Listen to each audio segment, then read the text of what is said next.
This is Dabu7. Some information here on the Oroville Dam in regards to gold and earthquakes. I've talked about both of these issues in separate videos. Me and Casey were talking about this being at the heart of the gold rush in California, this area, and where they were mining and how they dammed up this whole area to make the lake.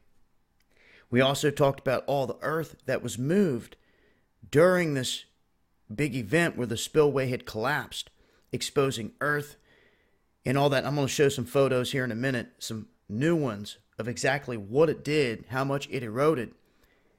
And what you're looking at here is another story of more people finding good chunks of gold out here in gold country in California along these rivers and creeks that got flooded out. Now, I did the initial story talking about the heart of all the gold here. And then I did another story about a guy finding gold on his property in good amounts because of the recent flooding. Now, yet again, we have more individuals saying just this, that they are finding good chunks of gold in just creeks and contributaries connecting to these waterways. So it's out there. People are finding it, and it's pretty interesting when you get out there and you can find good large quantities of gold. I mean, it's a good payday and exciting for individuals that like to get out there and hunt for gold. Plus, unlike many other hobbies out there with gold, it in itself is a payoff. And some of the nuggets can be worth more than the melted down weight of it, depending on their uniqueness.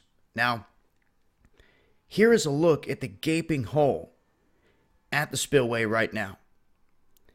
I'm going to go through some photos here. You can see that's when it was eroding out this whole area. And I'm going to show you the after. Look at this. It carved out this whole piece of canyon right here.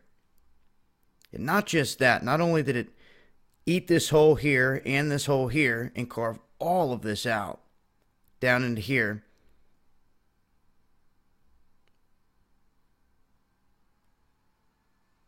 Here's an aerial shot. You can see exactly how much gravel and everything else it dumped here before making its way down around this bend. Look at this. That was dumped down here at the bottom as everything was flowing downstream from there. That's it with the photos that they have there. Had an aerial shot from a drone here. There's actually a clip here. I'll leave a link. You guys can watch the footage of the drone flying around this thing, getting up close and personal. You can see just how much damage was done. And now they're talking about earthquakes again, the potential for them. I talked about this in a separate video as well. When this thing was at capacity, it was overflowing, we had witnessed two small quakes, one right where the water was overflowing, and then one at the base down here toward the left of all this land that was getting eroded.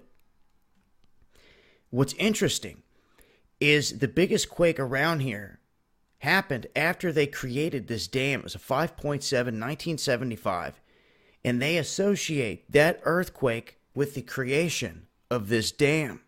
And when you look into more historical information here, there are other dams that are to blame for causing earthquakes. This is interesting.